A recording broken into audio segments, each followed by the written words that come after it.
بسم الله والحمد لله والصلاة والسلام على سيدنا رسول الله صلى الله عليه وسلم.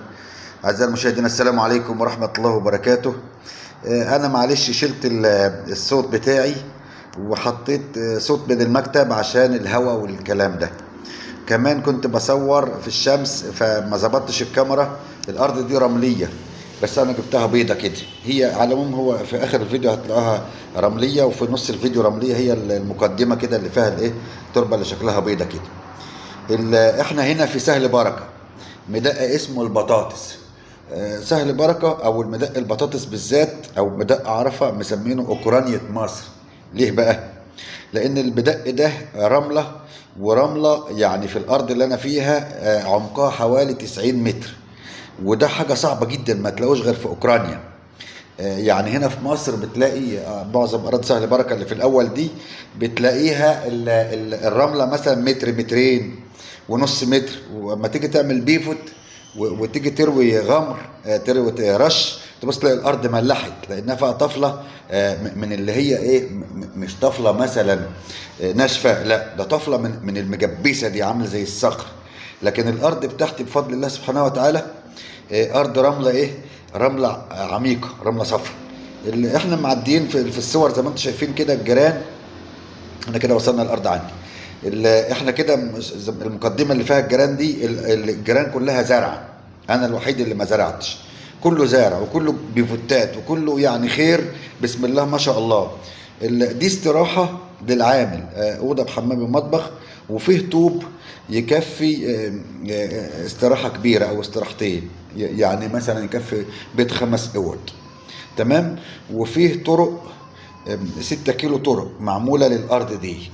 الارض ديت 250 فدان، 250 فدان. ورقها ايه يا محمد؟ ورقها امر مباشر. يعني ايه امر مباشر؟ يعني قيمه ايجاريه 1000 جنيه بس. يا محمد هي الارض ايجار يا جماعه؟ ما احنا قلنا الكلام ده المفروض المتابعين المثقفين.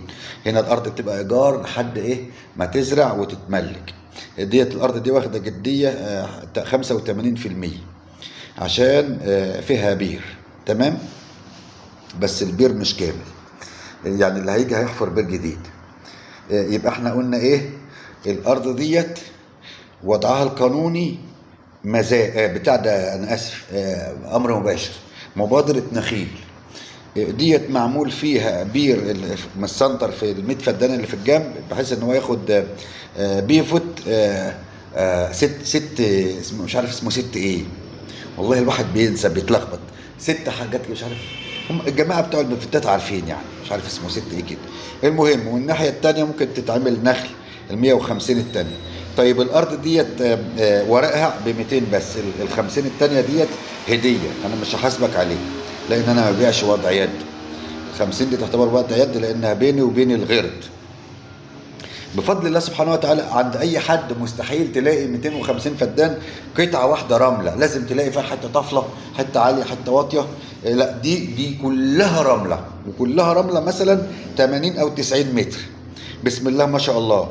انا بقول يا جماعه الدوله بقت تعمل قيمه ايجاريه بقى لها 3 4 اسابيع اهو، 14 و15 الف الفدان. وطبعا عشان تروح تاخد ارض من الدوله جديده لازم تخلصها من وضع اليد. انا بقول على العلني، كل الناس عارفه اللي انا بقوله. لازم تخلصها من وضع اليد وبعدين تروح تعملها مزاد. ممكن تخلصها مزاد، واحد تاني ياخدها منك في المزاد.